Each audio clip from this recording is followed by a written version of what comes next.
Chapitre 11. La femme ennemie de Satan. L'inspiration de ce titre m'a été donnée suite au rappel continuel lors des apparitions mariales.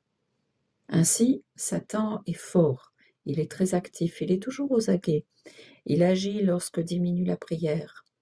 On se remet entre ses mains sans y penser. Il nous fait obstacle sur le chemin vers la sainteté. Il veut faire échouer les projets de Marie. Il veut occuper la première place dans notre vie. Il veut nous enlever la joie. On peut le vaincre par la prière et le jeûne, par la vigilance, le rosaire. Partout où se rend Notre-Dame, avec elle se trouve Jésus. Et aussitôt, Satan accourt lui aussi. Il ne faut pas se laisser abuser. Je pourrais continuer ainsi pendant longtemps. C'est un fait que la Vierge nous met continuellement en garde contre le démon, à la barbe de ceux qui nient son existence ou minimisent son action. Que les apparitions soient véritables ou non, il ne m'a jamais été difficile de mettre en relation, dans un commentaire, les paroles attribuées à Notre-Dame, avec des phrases de la Bible ou du Magistère. Tous ces rappels conviennent bien à la femme, ennemie de Satan, depuis le début jusqu'à la fin de l'histoire humaine. C'est ainsi que la Bible nous présente Marie. Ils correspondent bien aux attitudes que Marie, la très sainte, a eues envers Dieu et que nous devons reproduire pour accomplir les plans de Dieu sur nous. Ils correspondent bien aux attitudes que Marie, la très sainte, a eues envers Dieu et que nous devons reproduire pour accomplir les plans de Dieu sur nous. Ils correspondent aussi à l'expérience dont tous les exorcistes peuvent témoigner, selon laquelle nous touchons du doigt que le rôle de la Vierge Immaculée est de lutter contre Satan pour le chasser loin de ceux qu'il assaille. C'est un rôle fondamental. Ce sont les trois aspects sur lesquels je désire réfléchir dans ce chapitre de conclusion, non pas tant pour conclure que pour montrer combien la présence et l'intervention de Marie sont nécessaires pour vaincre Satan. Petit 1. Au début de l'histoire humaine. Tout de suite, il y a la rébellion contre Dieu, une condamnation, mais aussi une espérance dans laquelle se reflète la figure de Marie et du Fils qui vaincra ce démon qui a réussi à l'emporter sur nos premiers parents Adam et Ève. Cette première annonce du salut, ou protévangile au livre de la Genèse, les artistes la représentent en montrant Marie en train d'écraser la tête du serpent. En réalité, sur la base des paroles du texte sacré, c'est Jésus, c'est-à-dire la lignée de la femme, qui écrase la tête de Satan. Mais le Rédempteur n'a pas choisi Marie seulement pour mère, il a voulu l'associer aussi à l'œuvre du salut. La représentation de la Vierge en train d'écraser la tête du serpent indique deux vérités. D'une part, Marie a participé à la rédemption, et d'autre part, Marie est elle-même le premier et le plus étonnant fruit de la rédemption. Si nous voulons approfondir le sens exégétique de ce texte, lisons-le dans la traduction officielle de la Conférence épiscopale italienne. « Je mettrai une inimitié entre toi et la femme. » Dieu est en train de condamner le serpent tentateur. « Entre ta descendance et sa descendance. Elle t'écrasera la tête et tu la mordras au talon. » C'est ce que dit le texte hébreu. La traduction grecque dite des Septante utilise un pronom masculin, c'est-à-dire une référence précise au Messie. Il t'écrasera la tête. Alors que la traduction latine de saint Jérôme, appelée la Vulgate, emploie un pronom féminin. Elle t'écrasera la tête, favorisant une interprétation toute mariale. Il faut noter que l'interprétation mariale était déjà donnée auparavant par les pères de l'Église les plus anciens à partir d'Irénée. Pour conclure, l'œuvre de la mère et du Fils sont évidentes. Comme le dit l'Église, la Vierge est totalement consacrée à la personne et à l'œuvre de son Fils, se mettant au service du mystère de la rédemption sous lui et avec lui. À la fin de l'histoire humaine, nous voyons se répéter la même scène de lutte. Un grand signe apparut dans le ciel, une femme vêtue du soleil, la lune sous les pieds et sur la tête une couronne de 12 étoiles. Alors un autre signe apparut dans le ciel. C'était un grand dragon rouge feu. Il y avait 7 têtes et 10 cornes. La femme est sur le point d'enfanter, et son fils est Jésus. C'est pourquoi la femme est Marie, même si, conformément à l'usage biblique de donner plusieurs significations à la même figure, elle peut aussi représenter la communauté des croyants. Le dragon rouge est l'antique serpent, celui qu'on nomme diable ou Satan, comme il est dit au verset 9. De nouveau, la lutte est l'attitude des deux figures, avec la défaite du dragon qui est précipité sur la terre. Pour tous ceux qui combattent contre le démon, en particulier nous, exorcistes, cette inimitié, cette lutte et l'issue finale ont une grande importance. Petit 2. Marie dans l'histoire. Passons au deuxième aspect, le comportement de Marie durant sa vie terrestre. Je me limite à quelques réflexions à propos de 2 épisodes de consentement, l'Annonciation et le Calvaire. Marie, Mère de Dieu, et Marie notre Mère. Ils montrent un comportement exemplaire pour tout chrétien, pour réaliser sur soi les plans de Dieu, plans que le malin cherche par tous les moyens à empêcher. À l'Annonciation, Marie montre une disponibilité totale. L'intervention de l'ange traverse et bouleverse sa vie au-delà de toute attente ou projet imaginable. Elle montre une foi authentique, c'est-à-dire fondée uniquement sur la parole de Dieu, à qui rien n'est impossible. Nous pourrions l'appeler une foi dans l'absurde. Mais elle met en lumière également l'action de Dieu. Dieu nous a créés intelligents et libres, donc il nous traite toujours comme des êtres intelligents et libres. Il s'ensuit que Marie ne fut pas un instrument simplement passif entre les mains de Dieu, mais elle coopéra au salut de l'homme dans une foi libre et dans l'obéissance. Surtout est mis en lumière comment la réalisation du plus grand plan de Dieu, l'incarnation du Verbe, a respecté la liberté de la créature. Le Père des miséricordes voulut que l'acceptation de la mère prédestinée précède l'incarnation, pour que, de même qu'une femme avait contribué à donner la mort, une femme contribue à donner la vie. Ce dernier concept indique déjà un thème qui sera tout de suite cher au premier père de l'Église, la comparaison Ève-Marie, l'obéissance de Marie qui rachète la désobéissance d'Ève, annonçant à l'avance comment l'obéissance du Christ rachèterait définitivement la désobéissance d'Adam. Satan n'apparaît pas directement, mais les conséquences de son intervention sont réparées. L'inimitié de la femme contre Satan s'exprime de la manière la plus parfaite, dans une pleine adhésion au plan de Dieu. Au pied de la croix a lieu la deuxième annonciation. Femme, voici ton fils. C'est au pied de la croix que la disponibilité de Marie, sa foi, son obéissance, se manifeste avec une évidence encore plus forte, parce que plus héroïque par rapport à la première annonciation. Pour le comprendre, il nous faut nous efforcer de pénétrer dans les sentiments de la Vierge à ce moment-là. Tout de suite émerge un amour immense, joint à la douleur la plus poignante. La piété s'est exprimée par 2 noms, on ne peut plus significatifs, reproduits de 1000 manières par les artistes. Notre-Dame des 7 douleurs et la Pietà.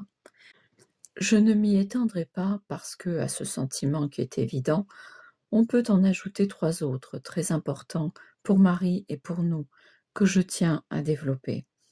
Le premier sentiment est l'adhésion à la volonté du Père.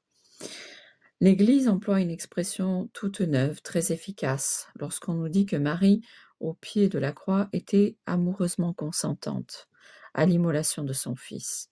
Le Père le veut ainsi, Jésus l'a accepté. Elle aussi adhère à cette volonté si crucifiante soit-elle. Quant au deuxième sentiment sur lequel on insiste trop peu et qui au contraire est un soutien dans cette douleur et dans toute douleur, Marie comprend le sens de cette mort. Marie comprend que de cette manière douloureuse et humainement absurde, Jésus triomphe, règne et vainqueur. Gabriel lui avait annoncé à l'avance: il sera grand et sera appelé le Fils du Très-Haut. Le Seigneur Dieu lui donnera le trône de David son père. Il régnera pour toujours sur la famille de Jacob, et son règne n'aura pas de fin.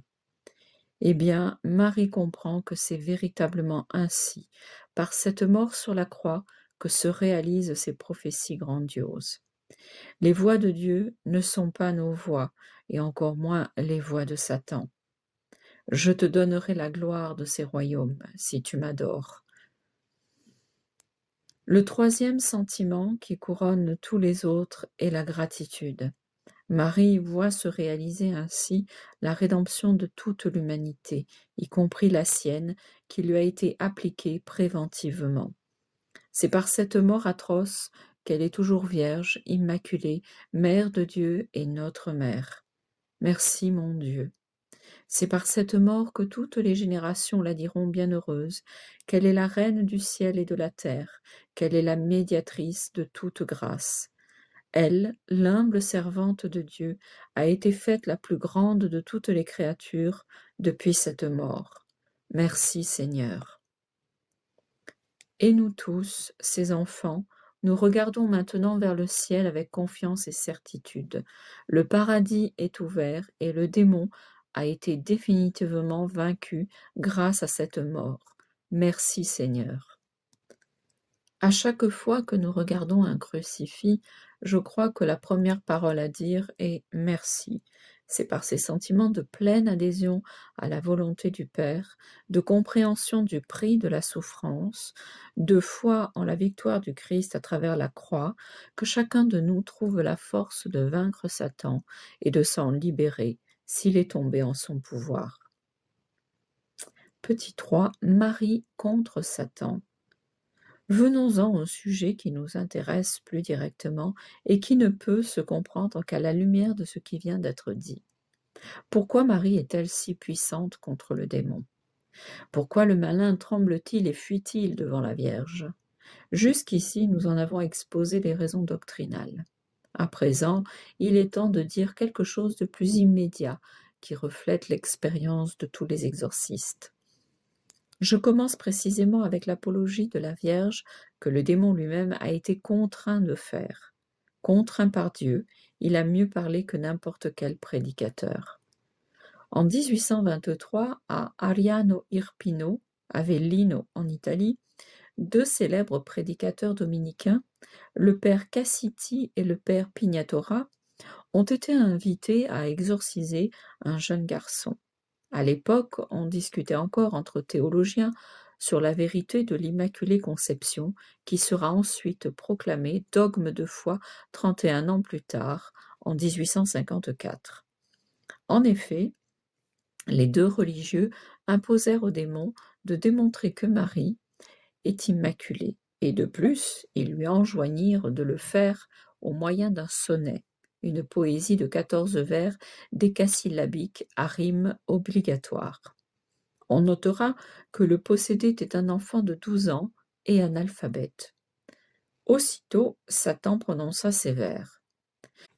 Je suis la vraie mère d'un Dieu qui est fils, et je suis fille de lui, bien que sa mère. Il est né de toute éternité, et c'est mon fils. Dans le temps je suis né, et pourtant je suis sa mère. Il est mon créateur, et il est mon fils. Je suis sa créature, et je suis sa mère. C'est un prodige divin que soit mon fils un Dieu éternel et de m'avoir pour mère. L'être est presque commun entre mère et fils, parce que l'être, c'est de son fils que lut sa mère, et l'être de la mère lut aussi le fils. Or, si l'être du fils lut la mère, ou bien on dit que fut maculé le fils, ou sans tache on dira la mère. Pie IX fut ému lorsqu'après avoir proclamé le dogme de l'Immaculée Conception, il lut ce sonnet qui lui fut présenté à cette occasion. Il y a des années, un de mes amis de Brescia, don Faustino Negrini, mort il y a quelques années, alors qu'il exerçait le ministère d'exorciste au petit sanctuaire de l'Étoile, me raconta comment il avait contraint le démon de lui faire l'apologie de Notre-Dame. Il lui avait demandé: Pourquoi es-tu si terrorisé lorsque je prononce le nom de la Vierge Marie? Il lui fut répondu: Par l'intermédiaire du possédé. Parce qu'elle est la créature la plus humble de toutes, et que je suis le plus orgueilleux, qu'elle est la plus obéissante de toutes, et que je suis le plus rebelle à Dieu, qu'elle est la plus pure, et que je suis le plus répugnant. En 1991, me souvenant de cet épisode, au moment où j'exorcisais un possédé, j'ai redit au démon ces paroles en l'honneur de Marie, et j'ai ajouté, sans avoir la moindre idée de ce qu'il répondrait: La Vierge Immaculée a été louée à cause de 3 vertus. À présent, tu dois me dire quelle est la 4e vertu qui fait que tu la crains tellement. Aussitôt, j'ai entendu la réponse. C'est la seule créature qui peut me vaincre totalement, parce qu'elle n'a jamais été effleurée par la plus petite ombre de péché. Si le démon parle ainsi de Marie, que devraient dire les exorcistes? Je m'en tiendrai à l'expérience que nous avons tous. Nous touchons du doigt à quel point Marie est vraiment la médiatrice des grâces, car c'est toujours elle qui obtient de son Fils la libération du démon. Lorsqu'on commence à exorciser un possédé, un de ceux qui ont vraiment le diable en eux, il nous insulte, se moque de nous. Ici, je me sens bien, je ne sortirai plus d'ici. Toi, tu ne peux rien faire contre moi, tu es trop faible, tu perds ton temps. Mais peu à peu, Marie entre en campagne, et alors la musique change. C'est elle qui le veut, contre elle je ne peux rien faire. Dis-lui d'arrêter d'intercéder pour cette personne. Elle aime trop cet être, pour moi c'est terminé. Il m'est également arrivé plusieurs fois de me faire aussitôt reprocher l'intervention de la Vierge, et cela dès le premier exorcisme. J'étais si bien ici, mais c'est elle qui t'a envoyé. Je le sais, car tu es venu parce qu'elle l'a voulu. Si elle n'était pas intervenue, je ne t'aurais jamais rencontré. Saint Bernard, à la fin de son fameux sermon sur l'aqueduc, dans le droit fil de raisonnement strictement théologique, conclut par cette phrase lapidaire: Marie est toute la raison de mon espérance. J'appris cette parole de la bouche d'un jeune tandis que j'attendais devant la porte de la cellule numéro 5 à San Giovanni Rotondo. C'était la cellule de Padre Pio.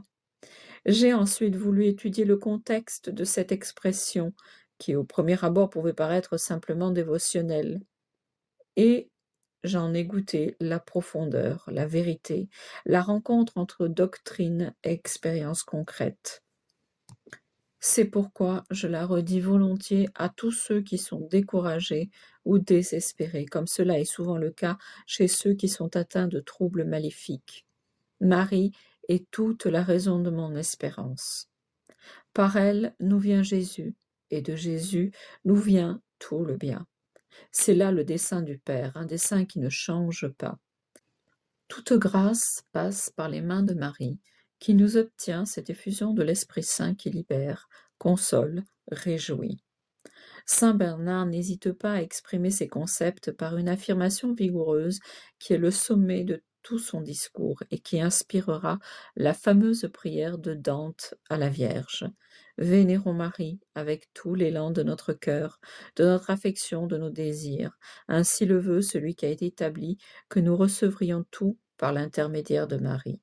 C'est l'expérience que tous les exorcistes touchent du doigt à chaque fois.